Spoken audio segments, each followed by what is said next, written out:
Amy Winehouse fans can't wait to see the new biopic about her life, Back to Black. But how did they manage to make a movie about the late star in a way that felt real but also sensitive? How did they cast Amy? And how did they transform her into the star? Don't worry, we've got answers to all your biggest questions about this highly anticipated movie.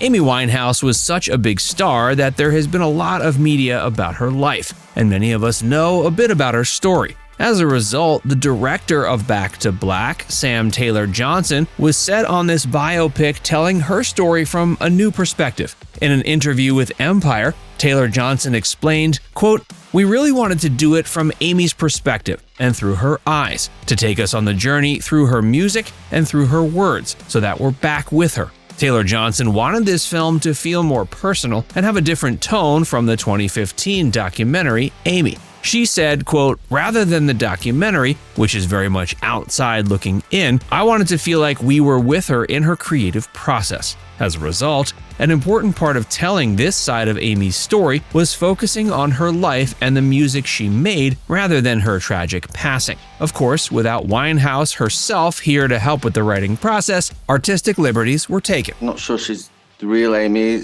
It's our version of Amy and, our perspective, our lens on her. Luckily, though, Winehouse's fame made it easy for the writers to research her and get a clear grasp on who she was and what her life was like. As far as the research was concerned, it was a deep dive into the massive archive of what is already out there. I didn't have to search too far to find what I thought would make the Amy we all wanted to portray on the movie.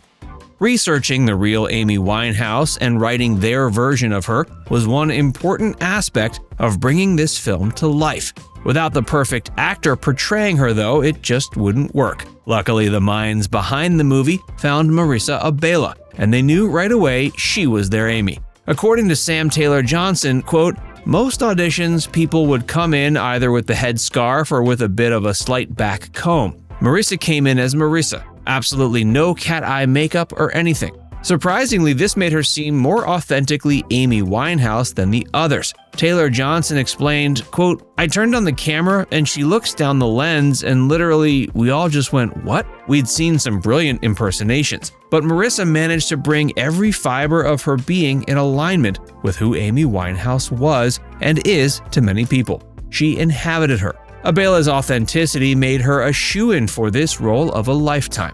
But she wasn't immediately on board. She felt a bit intimidated about taking on this role. It sounded like a big undertaking. So I sort of said, let me think about it. So she said, listen, take a week, kind of get into what you can find about Amy and see if you respond to it. But in that week, I sort of got lost already in what I could find about Amy. Abela dove into documentaries, books, and YouTube videos featuring Winehouse, which made her feel more confident about forming a connection with the late musician. The more and more I got to know her, the more I felt connected to her, as a woman, not just as like the icon Amy that we know. So I said, listen, if they're gonna do this film and someone's gonna play this part, I feel like I could give it a go.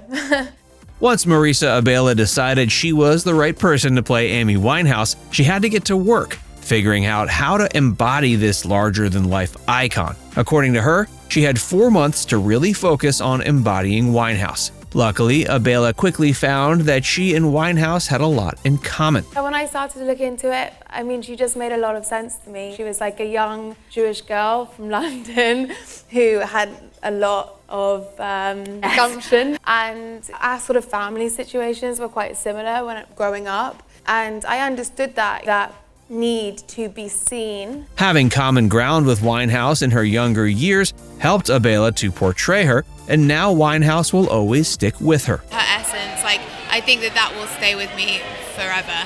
It wasn't all easy, though. I felt a lot of responsibility to Amy to do her justice. One of the biggest aspects of that was getting Winehouse's iconic voice down. And Marisa Abela said she never thought she'd sing in her career. What we did was listen to the people that really influenced her, really listening to that over and over again. Learning Winehouse's unique style wasn't the only challenge. The physical transition, the weight loss, and then it's also just about figuring out how that sits physically. We have different bodies, so our voices will just always be different. And of course, there was lots of vocal training too.